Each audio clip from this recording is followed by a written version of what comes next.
Hello and welcome back to London Cycle Routes. Today I'll be showing you how to cycle from Brixton in South London to Streatham, just down the road. This ride takes about 20 minutes and you can do the whole thing on quiet streets and protected cycle lanes. By public transport, the same journey takes a little over 20 minutes, so cycling is just as fast despite our ride taking a slightly indirect route to make it more pleasant and avoid the worst of the traffic. If you find this video useful or you just enjoy watching it, then don't forget to hit subscribe on YouTube, as I try to post new videos just like it every week on this channel. I'd also like to say a huge thank you to everybody who supports the channel on Patreon. If you'd like to contribute as well, then you can find a link in the description below the video. Alright, let's get going. So we're starting on Atlantic Road at the end of Electric Avenue and we're going to head south. Although it looks quiet now, this section of Atlantic Road does get quite busy with vans and cars loading in the businesses along here, so do be careful as you cycle down there. It is only a short stretch however, and it's our way of getting onto this section of Atlantic Road and heading towards Railton Road.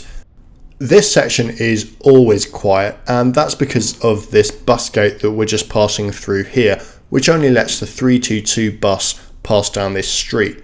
Apart from that bus, you're unlikely to see very much motor traffic down here, and as you can see, we're seeing a lot more people on bikes than we are cars, vans or whatever. Talking of the bus, here's one now, and as you can see, some sections are a little bit too narrow to pass it safely, so just watch out on some of the narrower bits and do what I did and just get out of the way for it. It doesn't take a second to get through. I find it interesting how you can run a pretty frequent bus route through a cycle route like this, and it's still a really nice place to cycle. The bus turns up roughly every 12 minutes or so according to the timetable, and while that's a really good frequency for a bus as a passenger, it's also not really a problem if you need to use the street to cycle down it. If you think about it, if you passed a car on a street only every 12 minutes, then you'd consider it to be a really quiet street and a really nice one to ride on. Another regular feature to be aware of on Railton Road is that the far end, which we'll pass through in a second, actually turns into a market on Sunday. There's the section outside Herne Hill railway station. From about 10 AM it's closed and you have to dismount. I actually shot this on a Sunday and I came down a little bit early because I wanted to show you the street when it was open, but you can see there's already vans turning up to set up the market. It's closed from around this point up until the junction we'll pass through in a second, so you do have to push your bike for this short section if you come here during the day on a Sunday. There might also be a little bit more traffic on Railton Road because of market traders driving vans to the market. One feature I wasn't expecting to see today as we cycle into Brockwell Park is on our left here, which is a large Christmas tree sales point that's just been set up there.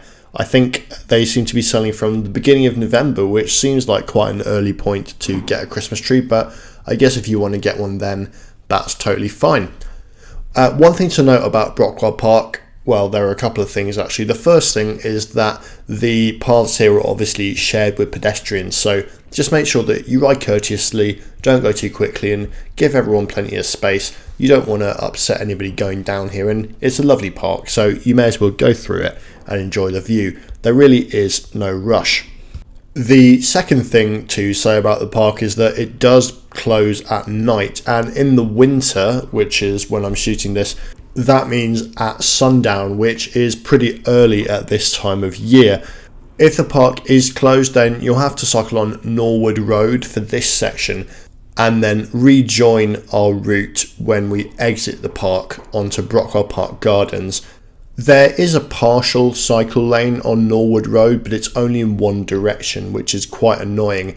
And actually Lambeth Council, which runs this part of town, actually published this week their road danger reduction strategy, which is actually a pretty cool document and includes a few decent ideas. And one of those ideas is that there should be protected cycle lanes on main roads like Norwood Road, and that crucially they should also go in both directions, not one direction. So I do hope they follow through on that, because it would be nice to have a safe route along Norwood Road, so you could have a 24-hour route through here, and people who are commuting in the winter, coming back from the office or from work, didn't have to brave Norwood Road, which isn't a particularly nice place to be riding, especially in the dark, I think.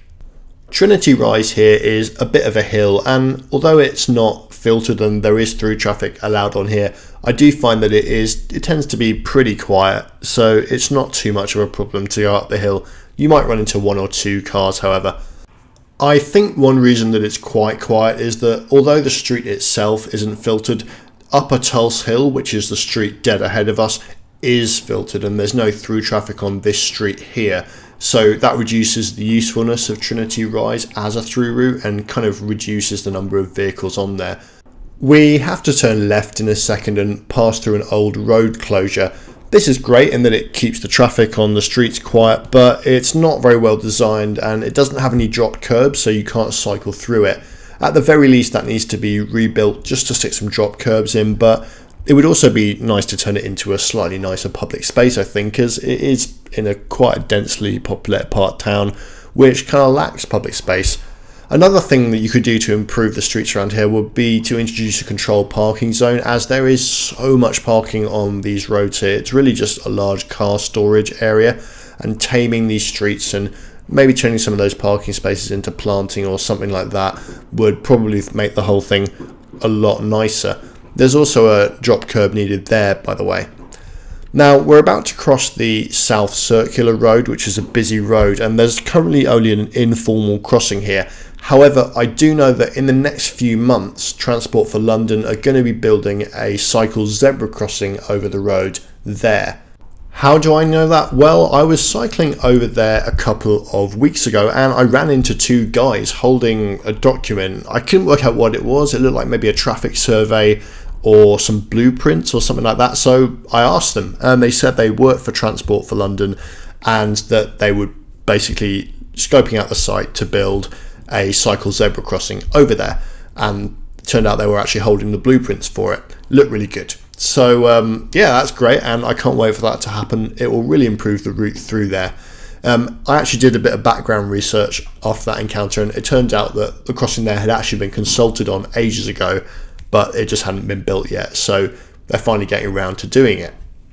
By the way, I mentioned that I shot this video at the start of November, and I'm also recording the commentary on the 5th of November, the day that the video is going out. For those of you who don't live in the UK, I know there are some of you, the 5th of November in Britain is bonfire night, which means that people let off fireworks all night. So if you can hear a lot of fireworks in the background of the video, it's because of that. I had the option of whether or not to not do a video tonight and release it another time, or just to record it with the fireworks in the background. So I've gone for the latter because I didn't want to miss a week. I've got a pretty good streak going, so I thought I would just go for it, and I hope it doesn't spoil the video for anyone. Now, we're currently in a low traffic neighbourhood, an LTN called Streatham Hill LTN, and there's a great crossing from this LTN into another LTN. We're just using the crossing now. It's a zebra crossing, a parallel zebra crossing, and you do have priority over that, but do be careful on it, as motorists don't always stop on it. And we've crossed that and we've gone into a second low traffic neighbourhood here. This is actually the Streatham Wells low traffic neighbourhood, and this is new. It just went in a couple of weeks ago, and it's actually the reason I'm doing the video here, because it really completes the route down to Streatham via these back streets. This is a really ambitious low traffic neighbourhood. For a start, it's absolutely huge, and it's also very outer London. It's quite easy to put in LTNs in inner London because a lot fewer people drive, but actually in Streatham Wells about half of households do have a car. The project is still bedding in, and there's still quite a bit of non-compliance on some of the filters. A lot of people just driving through it because their sat-navs tell them to do it.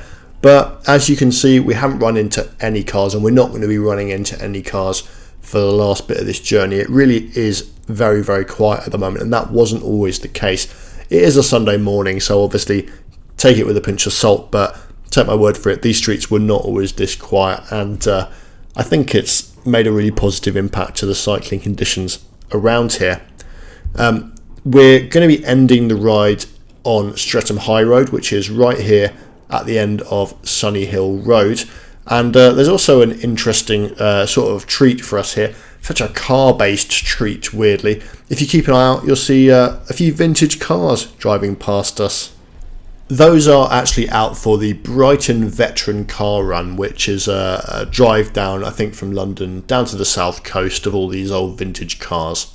Part of me wishes that cars still looked like a bit more like that, as they're a little bit less terrifying to share the road with, I think, than some of the ones being driven around these days.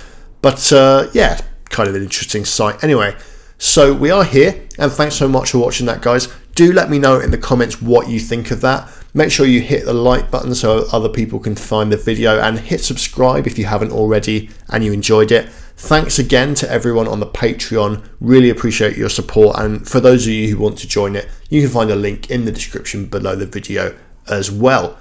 Do leave a comment and let me know what you think, and I will see you all again next time.